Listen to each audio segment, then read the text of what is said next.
ബംഗളൂരുവിലെ സോളദേവനഹള്ളിയിൽ ഫ്ളാറ്റിൽ കയറി തോക്കു ചൂണ്ടി കവർച്ച നടത്തിയ മലയാളി യുവാക്കൾ അറസ്റ്റിൽ. മലയാളികളായ പ്രമോദ്, ദീപക്, അനന്തകൃഷ്ണൻ, ആദർശ് എന്നിവരാണ് അറസ്റ്റിലായത്.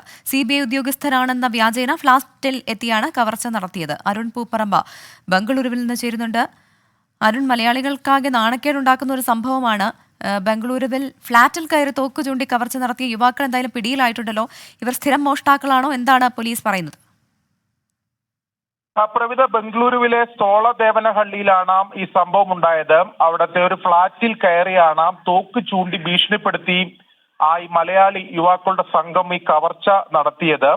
മലയാളികളായിട്ടുള്ള പ്രമോദ്, ദീപക്, അനന്തകൃഷ്ണൻ, ആദർശ് എന്നിവരാണ് നിലവിൽ ഇപ്പോൾ പോലീസ് അറസ്റ്റ് ചെയ്തിട്ടുള്ളത്. ഇവർ കേരളത്തിൽ എവിടെയാണെന്നുൾപ്പെടെയുള്ള വിവരം നമുക്ക് ലഭ്യമാകുന്നേ ഉള്ളൂ. എന്തായാലും ഇവരെ തമിഴ്നാട്ടിലേക്ക് കടക്കാനുള്ള ശ്രമത്തിനിടെയാണ് പോലീസ് പിടികൂടിയത്. ഇവർ CBI ഉദ്യോഗസ്ഥരാണെന്ന വ്യാജ ഐഡന്റിറ്റി കാർഡ് ഉപയോഗിച്ചാണ് ഈ ഫ്ളാറ്റിൽ കയറിയത്. പിന്നീട് ഇവിടെ കഞ്ചാവ് സൂക്ഷിച്ചിട്ടുണ്ടെന്നും അതുമായി ബന്ധപ്പെട്ടാണ്